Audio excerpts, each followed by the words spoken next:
আসসালামু আলাইকুম রহমতুল্লাহি ওবরাকাতু। আশা করি সবাই ভালো আছেন। আজ আপনাদের সামনে আলোচনা করব আমি 100 আমেলের যে সেমাইর যে সেমাই প্রকারের যে 91টি বা 91টি আমেল ও 91টি আমেলকে যে 13 ভাগে ভাগ করছে তার তৃতীয় ভাগ তথা ইসমে মা ওলা মুসাবাতানি বিলাইসের দুইটি আমেল নিয়ে, একটি হলো মা আর একটি হলো লা।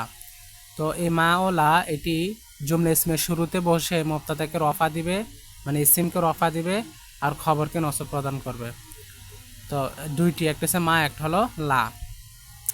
তো এটা লাইসের অর্থ সাদৃশ্য রাখবে, যেমন মা অর্থ ইসম মাউসুলের ক্ষেত্রে যা হয়, কিন্তু এখানে না অর্থ দিবে। মা অর্থ না, লা অর্থ না, মা অর্থ না, লা অর্থ না। অবশ্যই তাদের ডিফারেন্সগুলো আমি বলবো আপনাদেরকে। তো দেখেন, আগে মা দিয়ে আমি বলি মা খালিদুন জলেমান, মা খালিদুন জলেমান। দেখেন মা খালিদুন, খালিদ এসিম এখানে রফা বিশিষ্ট হয়েছে, জলেমান খবর হিসাবে তানবিন হয়েছে, মানে নসব বিশিষ্ট হয়েছে। তো মা খালিদুন, মা খালিদুন জলেমান। খালিদ কি নয়, অত্যাচারিত ব্যক্তি নয় আর কি, অত্যাচারিত নয় কে, খালিদ। তো এখানে দেখেন খালিদটা কিন্তু একটা মারেফা, নির্দিষ্ট বাচক, কথা বলছেন। তাও দেখেন লা, লা রুজুলুন হাদিরন, লোকটি উপস্থিত নয়। তো রুজুলুন এখানে ফেস বিশিষ্ট হয়েছে মুবতাদা হিসাবে, এটা লা এটা হরফ মুসাব্বিহ লাইসাইর হওয়ার কারণে, আর হাদিরন খবর হিসাবে তানবির হয়েছে। তো দেখেন লায়ের পরে যে রুজুলুন শব্দটা, যে মুবতাদাটা বসছে, এটা কিন্তু নাকেরা। তো এই থেকে আপনারা কিন্তু অবশ্যই বুঝে ফেলছেন মা ও লায়ের মধ্যে একটি পার্থক্য, সেটা হলো মায়ের পরে যে সিমটা বসবে সেটা মারেফা হবে, লায়ের পরে যে সিমটা হবে সেটা নাকেরা হবে। তো দেখেন আমি এখানে লিখলাম মা ও লা এর মধ্যে পার্থক্য। লা শুধু নাকেরার এর পূর্বে বসবে, আর মা মারেফা ও নাকেরা উভয়ের ক্ষেত্রে বসবে। যেমন মা জাইদুন জলেমান, লা রজুলুন গায়েবান। এই উদাহরণগুলো আমি কিছুক্ষণ আগে দিয়ে আসছি যেটা সেটা।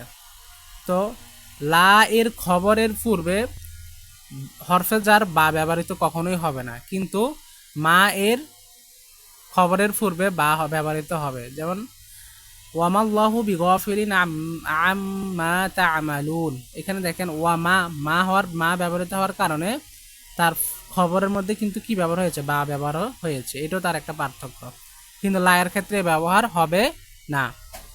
তো বিশেষ দ্রষ্টব্য দিয়ে আমি এখানে লিখলাম মা অথবা লা এর খবরের উপর যখন বাল অথবা ওয়ালাকিন শব্দ দ্বারা আতফ করা হয়, তখন মা তুবকে রফা প্রদান করা ওয়াজিব হয়ে যায়। খেয়াল করেন আমি কি বলছি, যেমন মা জায়দুন কয়মান, জায়েদ দণ্ডায়মান, বাল জালিসুন। সরি, মা জায়দুন কয়মান, জায়েদ কি নয়, দণ্ডায়মান নয়, দণ্ডায়মান নয়, বাল বরং জালিসুন, সে কি বসা অবস্থায়। তো যখন এটা নয় এটা, এই বাল আর ওয়ালা কিন্দার আমরা করব, তখন বুঝতে হবে তারপরে যে মা আতুবটা আসবে, মানে যাকে আত্ম করা হয়েছে, হ্যাঁ, তাকে মা আতুব বলে। তো এই মা আতুব যেটা আসবে সেটাকে শেষ অক্ষরে হরফ ফেস বিশিষ্ট তানবিন দেওয়া ওয়াজিব। লা রজুলুন মুখী কন ওয়ালাকিন মুসাফিরন। এই দেখেন মুসাফি রন না, মুসাফিরুন, ফি রুন, এখানে কি হয়েছে, তানবিন হয়েছে।